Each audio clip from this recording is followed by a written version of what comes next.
I'm doing some air sealing. I was like, I'll just use some of the fire, blocking foam, which, to the best of my knowledge, isn't really any different. It just has like extra testing, extra certifications like UL or whatever else, or what's the other one, E84 and CE84 or whatever. So I got this one. This was a popular one. There's videos from DAP saying how it self-extinguishes and great stuff. Like it's hard to compete with great stuff. This crap's everywhere. So I sprayed some. It's a little colder out today than it should be. I think it'll take a little longer to cure, but I'm going to give these at least 24 hours. Come back and try to burn them with a propane torch, and I'll see what happens. Back. Here is the Great Stuff foam. It's been inside for at least 24 hours curing. So it's really been slightly under 48 hours total, and at least in a nice warm condition indoors for at least 24. Here's my propane. This is just what I use for like sweat and copper and stuff. I figure out the temperatures. It gets like 1500 Fahrenheit, something like that. Let's see what happens when I try to light this on fire.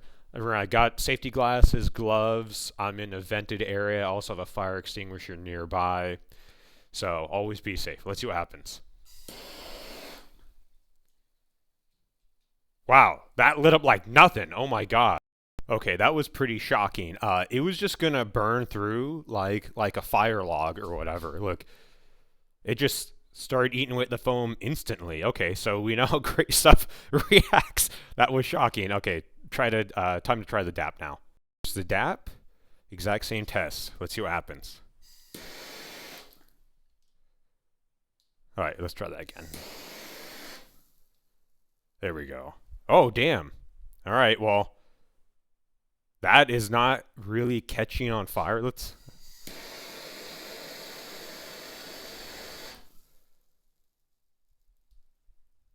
Huh, okay.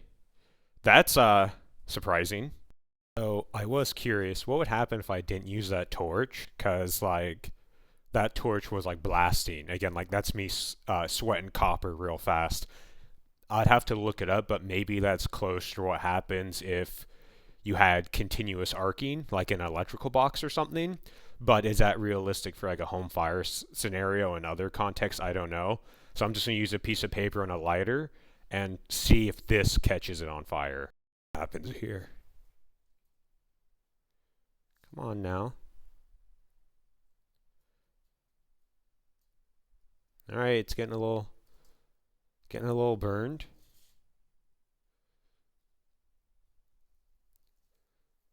There we go.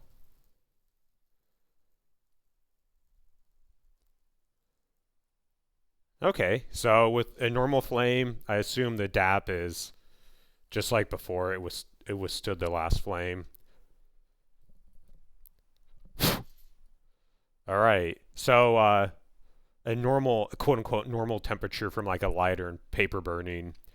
Uh, it did certainly burn this, but just kind of charred. The DAP, it was just like the last one, burned it, went out instantly. Okay, so that wasn't even like a competition. One burned like super fast, and another somehow couldn't even stay alight. I wish I had done that test before I did the air sealing. I only bought this out of curiosity, so like all of them are the same. Clearly not. This the great stuff was so easy to use. The new straw, it's as clean and as easy as they marketed it to be. It's so great. I used hate great stuff, but like now I love how easy it is to use. This is a typical straw. It gets clogged all the time. They even give you a backup for that purpose. But man, I would totally like use that. That's ridiculous. It truly is self-extinguishing. You can see too, like these things all got like they all say the same ANSI UL whatever, right? You see there. Um, and I forget where it says this one. Yeah, UL classified meets all these codes. I shook both them. I let them cure inside. Again, it's been more than 24 hours. It's been nearly 48 hours.